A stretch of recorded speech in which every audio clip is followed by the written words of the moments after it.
Nasa bansa na nga ang presidente ng Ukraine na si Volodymyr Zelensky. Sa kanyang naging arrival ay winelcome nga siya ng Pangulo ng Bansa ng Pilipinas na si President Bongbong Marcos Jr. Mula sa naging update ng RTVM, President Ferdinand R. Marcos Jr. welcomes the arrival of President Volodymyr Zelensky araw.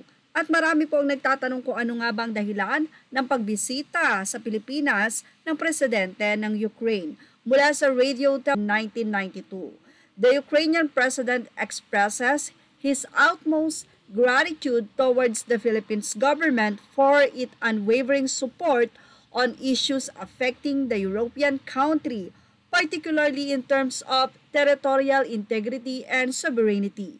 In response, President Marcos Jr. reiterates his strong stand in helping Ukraine in all possible ways, noting that his administration remains committed to the promotion of international rules-based order towards achieving peace and order throughout the region.